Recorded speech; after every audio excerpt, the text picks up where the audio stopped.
Kelistrikan pada saraf. A. Sistem saraf dan neuron.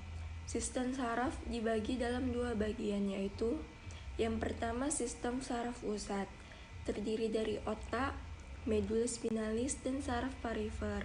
Saraf parifer ini adalah serta saraf yang mengirim informasi sensoris ke otak atau ke medula spinalis disebut saraf aferen. Sedangkan serat saraf yang menghantarkan informasi dari otak atau medula spinalis ke otot serta kelenjar disebut saraf eferen. 2. Sistem saraf otonom. Serat saraf ini mengatur organ dalam tubuh, misalnya jantung, usus, dan kelenjar-kelenjar. Pengontrolan ini dilakukan secara tidak sadar. Otak berhubungan langsung dengan medula spinalis. Keduanya diliputi cairan cerebrospinalis dan dilindungi tulang tengkorak serta tulang vertebralis. B.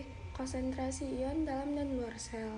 Dari hasil penelitian diperoleh konsentrasi ion di dalam dan di luar membran suatu akson terlihat pada gambar di bawah ini.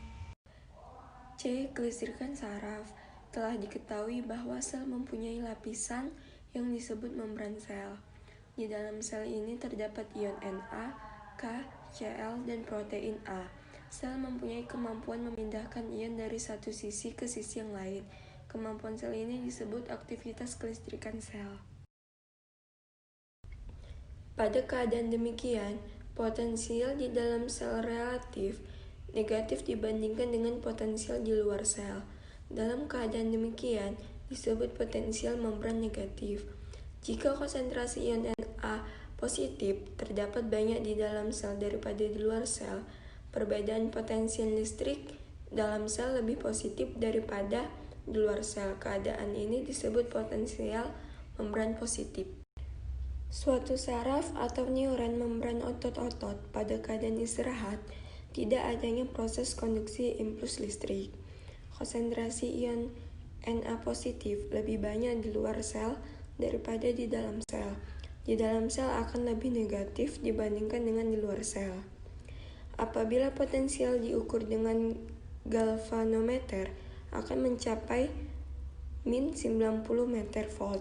Membran sel ini disebut dalam keadaan polarisasi dengan potensial membran istirahat min 90 mV. D. Perambatan potensial aksi. Potensial aksi terjadi apabila suatu daerah membran saraf atau otot mendapat rangsangan mencapai nilai ambang. Potensial aksi itu sendiri mempunyai kemampuan untuk merangsang daerah sekitar sel membran untuk mencapai aksi segala jurusan sel membran. Keadaan ini disebut perambatan potensial aksi atau gelombang depolarisasi. Kelistrikan pada sinapsis dan neuromial junction. Hubungan antara dua buah saraf disebut sinapsi. Berakhirnya saraf pada sel otot atau hubungan saraf otot disebut neuromial junction. Baik sinapsis maupun neuromial junction mempunyai kemampuan meneruskan gelombang depolarisasi dengan cara lompat dari satu sel ke sel yang berikutnya. Gelombang depolarisasi ini penting pada sel membran otot karena pada waktu terjadi depolarisasi, zat kimia yang terdapat pada otot akan trigger atau bergetar, berdenyut, dan menyebabkan kontraksi otot, dan setelah itu akan terjadi repolarisasi sel otot di mana otot akan mengalami relaksasi. Macam-macam bentuk elektroda. A. Elektroda jarum. Mikroelektroda berbentuk konsentrik. Elektroda berbentuk jarum ini digunakan untuk mengukur aktivitas motor unit tunggal. Elektroda ini berbuat dari baja anti karat. Walaupun bahan ini tidak memenuhi syarat, namun telah diusahakan sedemikian rupa sehingga memenuhi syarat teknik yang tinggi. B. Elektroda mikropipet. Elektroda ini dibuat dari gelas.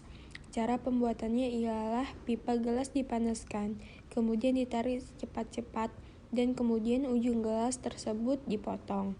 Diameter elektroda ini berukuran tidak lebih dari 0,5 ohm.